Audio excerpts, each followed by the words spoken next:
और देखिए, प्रदेश की 7 विधानसभा सीटों पर उपचुनाव है। उपचुनाव वाले क्षेत्रों में चुनाव प्रचार का शोर आज थम चुका है। देवली, उनियारा, दौसा, झुंझुनू, चौरासी, रामगढ़, खीवसर, सलूंबर में चुनाव प्रचार का शोर थम चुका है। सभाएं, रैलियां, जनसभाएं अब नहीं हो पाएंगी। अब डोर टू डोर कैंपेन किया जा सकेगा प्रत्याशियों के समर्थन में। अब उम्मीदवार घर घर कैंपेनिंग करेंगे। 13 नवंबर को मतदान होगा।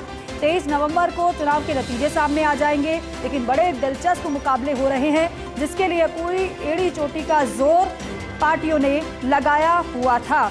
अब डोर टू डोर कैंपेनिंग दिखाई देने वाली है। एक तरफ मौजूदा सरकार अपने कामों को आगे लेकर जनता के बीच गई, तो दूसरी तरफ कांग्रेस ने काउंटर किया।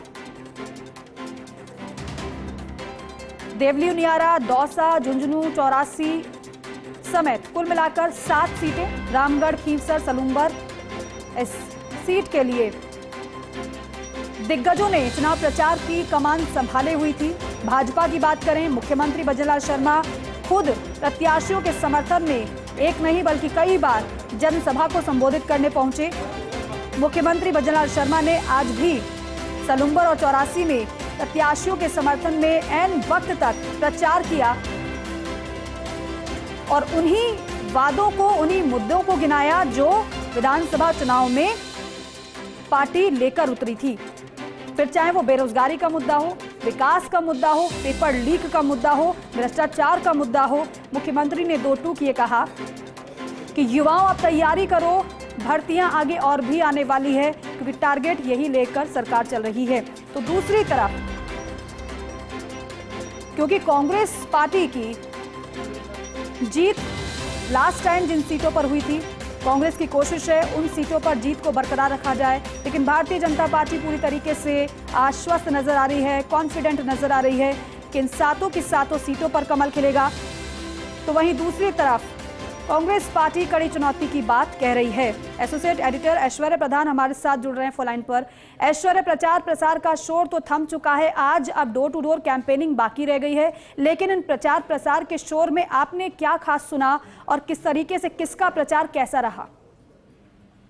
देखिए, इस पूरे चुनाव में पूरा चुनाव सिर्फ और सिर्फ मुख्यमंत्री भजनलाल शर्मा जी, मदन राठौड़ मुख्य रूप से दोनों के हाथ में कमान रही, और स्वाभाविक रूप से भारतीय जनता पार्टी में ऐसा क्रम भी है कि जो मुख्यमंत्री या फिर नेता प्रतिपक्ष या फिर प्रदेश अध्यक्ष, इनके हाथ में पूरी कमान होती है।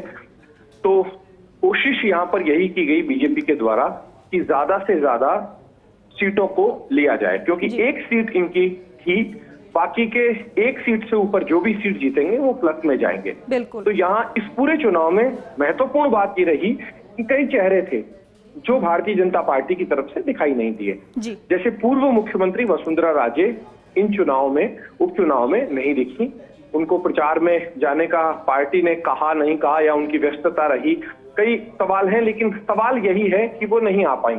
संभवतया कोई पारिवारिक परेशानी रही हो, हालांकि आधिकारिक रूप से इस तरीके का बयान अभी कोई विशेष तौर पर नहीं आया संगठन की ओर से। तो दूसरी तरफ दोनों उप मुख्यमंत्री मैदान में दिखे, दिया कुमारी दिखी, प्रेमचंद बैरवा दिखे, लेकिन एक जो लगातार तस्वीरें निकल कर आ रही थी उनमें मुख्यमंत्री की सभाओं को अच्छा रिस्पांस मिला। जैसे आज वागड़ और मेवाड़ में जब मुख्यमंत्री पहुंचे तो वहां पर भारी भीड़ थी।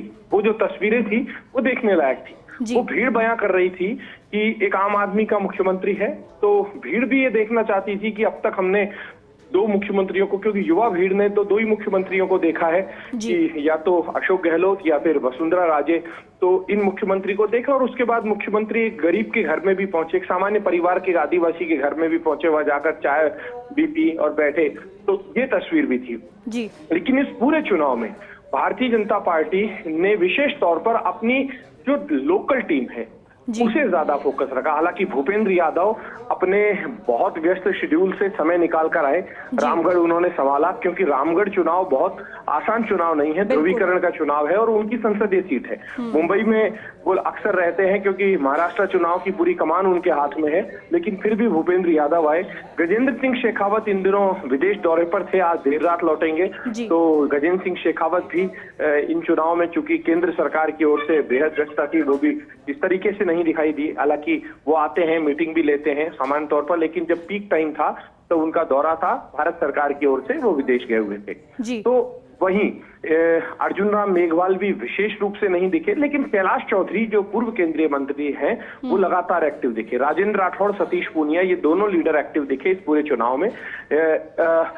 अशोक परनामी और अरुण चतुर्वेदी भी आए। उनके अलावा जो पूर्व प्रदेश अध्यक्ष हैं उनकी फहरिस्त में, उसके अलावा इस पूरे उपचुनाव के प्रचार में जब शोर जो थमा है, इसमें भारतीय जनता पार्टी ने रणनीतिक रूप से काम किया कि मुख्यमंत्री खुद राइजिंग राजस्थान को लेकर व्यस्त रहते, तो दूसरी तरफ मुख्यमंत्री का एक फोकस रहता कि संगठन की मीटिंग की जाए। तो संगठन की मीटिंग के अलावा भारतीय जनता पार्टी के वॉर रूम से वो पहले कनेक्ट रहा करते थे जब वो महामंत्री थे, तो वो वॉर रूम का पूरा सिस्टम जानते हैं कि वॉर रूम कैसे काम करता है, टीम कैसे काम करती है और अलग अलग जो प्रबंधन की टीमें होती है उनको कैसे कंट्रोल किया जाए।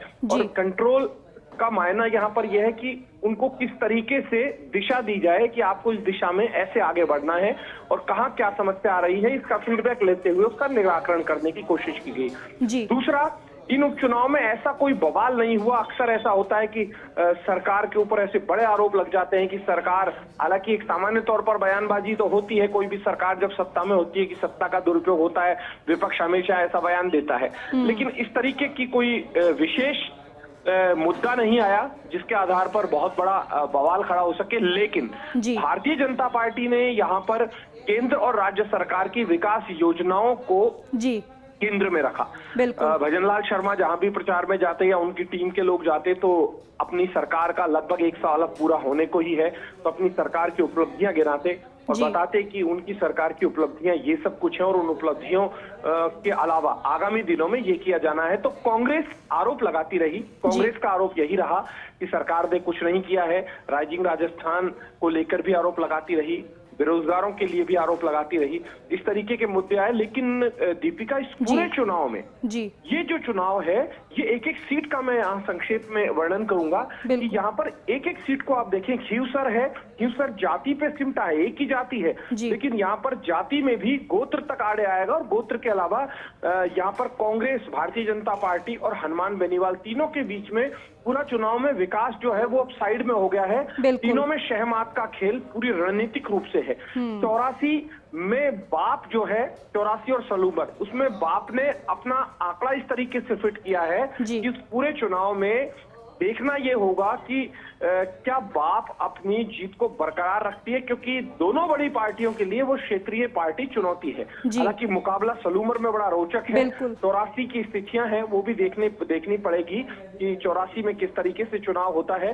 और यहाँ गठबंधन की जो बातें की जा रही थी, कांग्रेस ने लोकसभा में जो गठबंधन किए थे वो गठबंधन यहाँ पर बेईमानी दिखे। इस पूरे चुनाव में गठबंधन जैसी चीज नहीं दिखी। बिल्कुल ऐश्वर्या, और सबसे इंटरेस्टिंग बात यही रही, क्योंकि आज भी मुख्यमंत्री का जब संबोधन हमने सुना, उन्होंने विपक्ष पर कटाक्ष करने से ज्यादा फोकस किया अपने द्वारा किए गए कार्यों पर, सरकार के कार्यों पर, और ये कहा भी कि इसी तरीके से विकास की गति और तेज होने वाली है और इसलिए आपको सोच समझकर अपने प्रतिनिधि को चुनना है। बहुत शुक्रिया विस्तार से पूरी जानकारी के लिए।